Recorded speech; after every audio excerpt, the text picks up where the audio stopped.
Hey everyone, welcome back to the channel.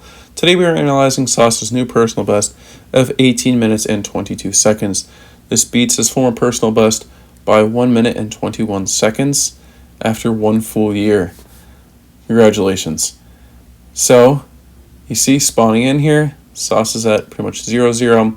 There's not a village around him. However, Iceboat is going to be his best friend here. No village, no anything, but we have a plan, and that's all we need in this category. And also, just saying, I released my sub 20 guide like less than a day before we got this, so I think my guide works. Results may vary. But Sauce is also using the Gru skin, so that always grants whoever it is, whoever has a skin, unlimited power. So there's that as well. That always works in his favor. Results may vary on that as well. Sauce is in the boat, and he's traveling over to this village that he quickly spots. He's 2 for 2 for getting tundra villages in sub 20s now. You can see, because of that ice boat, we are at pretty good coordinates already. We're already at like 250, negative 300, and we're only like 1 minute and 20 seconds into the run. So, ice boat strategy is very effective. Now, of course, tundra villages, no food, but Sauce is going to grab a lot of carrots here, and that will be his food for the run. And it's going to be pretty basic, just going to grab some wood here. And something interesting happens right about now. This baby polar bear attacks him. I'll be honest, I didn't know baby polar bears attacked. I didn't know that, but I guess I learned something because of this run. So all Sauce has to do in this village, because he already has tools, is just to take down this iron golem, get beds, get food, and he's out. Don't need to get tools. So unfortunately the golem only drops 3, but he's out of the village at a little bit over 2 minutes. Now this is actually my second time watching this run. Sauce and I talked about this run previously. So I have a few more insights than I would if I did not talk to him. So right here the plan is, of course, to go to stronghold coordinates. Now to his right, of course, doesn't look good, so he aims for this plains hill over here, which is the play. Look at his coordinates. He's already at like 0, negative 700. So already potential for a stronghold. Now as he's coming up on this hill, that he does see there's a village there. He also spots a lava pool, and he's going to enter this lava pool at under 4 minutes. He just has to mine a few blocks here, and he'll be in the nether in no time.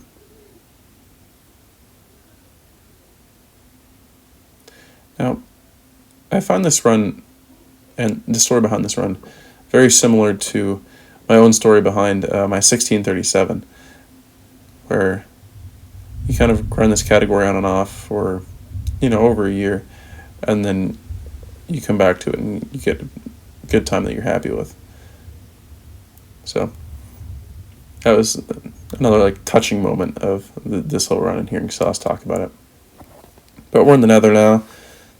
3 minutes and 40 something seconds we're in the nether, and Sauce going to write down his portal cords very quickly, and then he'll be on the way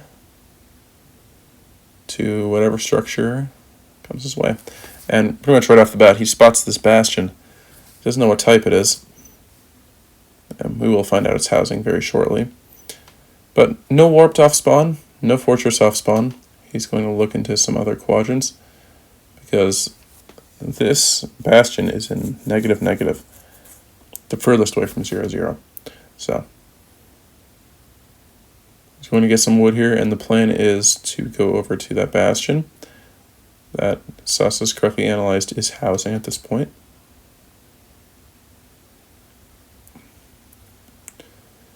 Now he's going to get over here, and we have a whole bunch of blocks, but Sauce just sees that there's lava everywhere, and it's going to be no fun.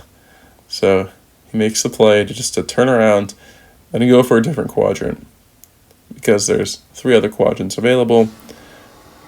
So he's going to head into negative positive.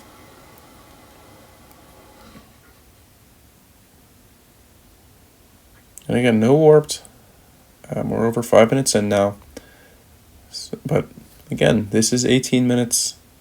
This run is 18 minutes. So we'll have to see where he makes up this time. And it might not be what you think. Because this run is very interesting, let's say. Sauce spotted another bastion, and then turns this corner and sees the chalice of a bridge.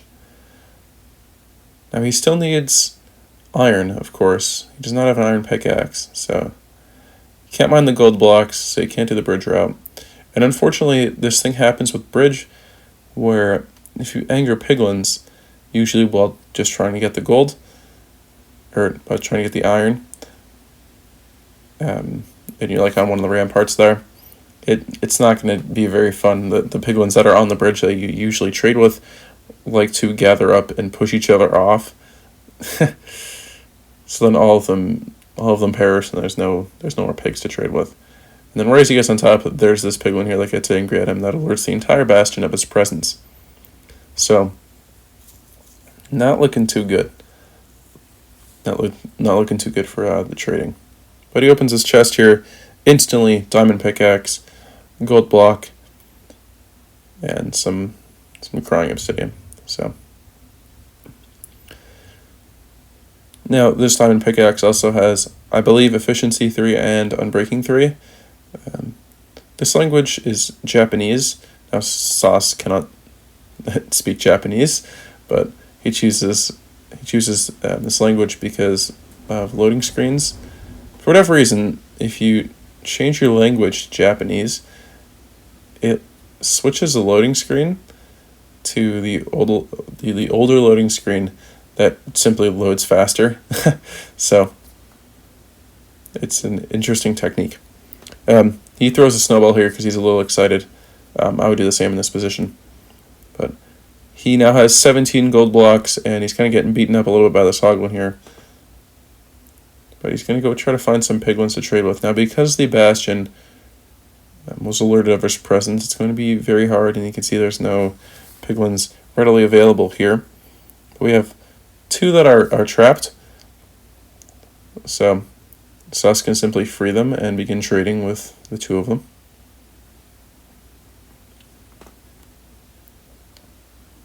Which he's going to do very quickly. Now we are almost 8 minutes into the run, so this bridge bastion not going as fast as he would have wanted it to. How he hits that bird is just unfortunate, but then he knocks them right in the lava. So Sauce sees this other piglin over here that immediately falls by piglin, and there's just a bunch of piglins still trying to get to him, but every single one of them are pushed off and die of fall damage. So he accepts his fate and will simply just start mining these gold blocks to get the trades going faster. Now, only trading with 2 piglins on anything over 116 is not fun at all. Only 2 piglins is a very, very rough time. If you have like 6 or 7, you're gonna be having fun. 3 or 4 is like, okay, that's fine. But if anything less than 3, you're really not having fun. And you can see just how long all of these blocks, all of these trades will take, just because there's simply only 2 piglins to trade with.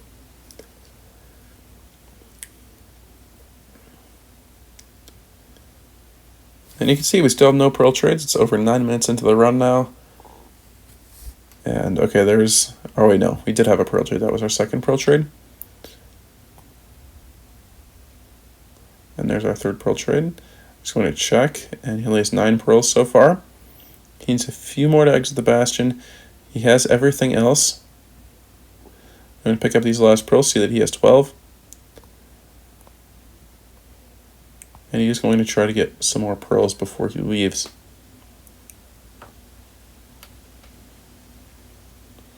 And there it is, and he has all of his pearls. Now, very quickly, bastions are not the most consistent way to get pearls in 118. They are a very big high roll. Of course, if there are no other way, if there's not a warped forest, Bastions are definitely the way to go. And honestly, Bastions can be faster than Warped Forests. So it's I would say riskier, but what this category has always come down to, at least to me, is that you played what you're given. So he was given that Bridge Bastion, thus he should play it. And I was looking around this Warped Forest. There's not a whole lot of great options of where to play it. But another very great thing when you play a Bastion is, number one, you can, of course, get the pearls. Number two, you can get fire resistance, which makes you pretty much indestructible in the fortress, which, there it is. That was Sauce's first time seeing the fortress as well. And he accidentally throws a snowball here. A little excited. That's okay, I would have done the same in this position. And thirdly, you have a whole bunch of obsidian, which you can use for one cycle. And if you have enough, you can also blind travel with it as well. So Sauce is going to look around here and see that going through the bad part of the fortress is definitely the way to go.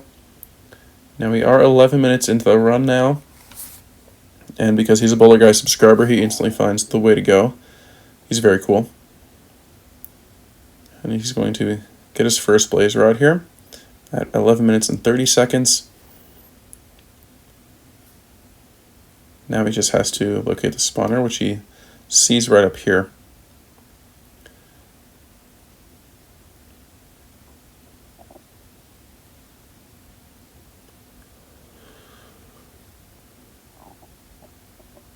And of course, this fire resistance makes you indestructible in the fortress. Blazes just can't touch you. You just have to kind of stay away from them by like 2 blocks, but it's so nice to have fire res in the fortress. You can see he gets the first 4 drops pretty easily. He's going to struggle beyond this point, because despite the fact that he just got his first rod at 11 minutes and 30 seconds, he already has 4 and it's just over 12 minutes. But he's going to struggle with his last few. And he sees these blazes spawn here. And unfortunately neither of them drop. So he sees this blaze down here, and he looks at it and goes, is it worth it? Is it worth it? No, it's not worth it. So he just goes right back to the spawner. And he's sorting his inventory out here. Just getting some more things in case he needs it.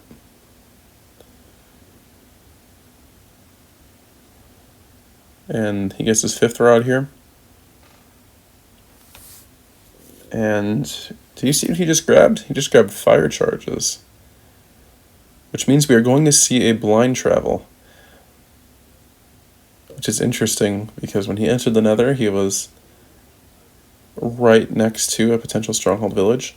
But at this point, it would just be way too crazy to get back. So he's hoping that if he rips open a new portal, that hopefully it will lead him to a different stronghold, which could always happen. So very interesting play here. I think this is a play that I wouldn't have thought of in the moment. But obviously, to save pace, this is definitely the way to go.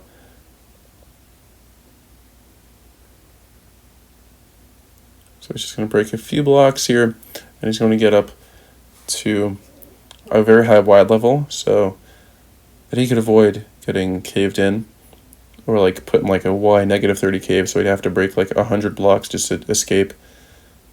And then yeah, it's never fun when you spawn in a cave.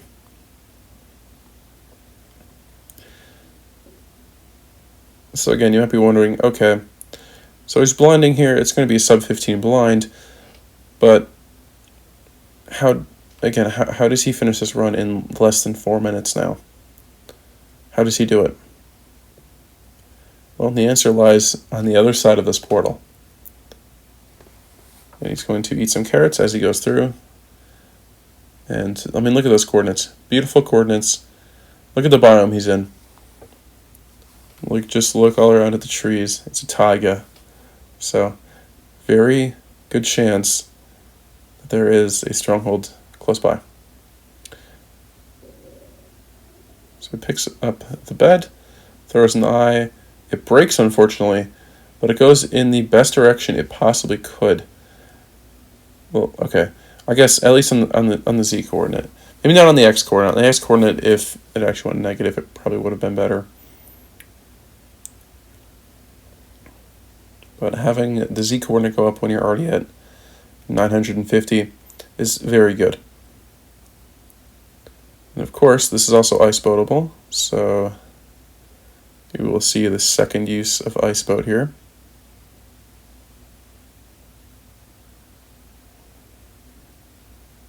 And he's going to navigate his way to the shoreline.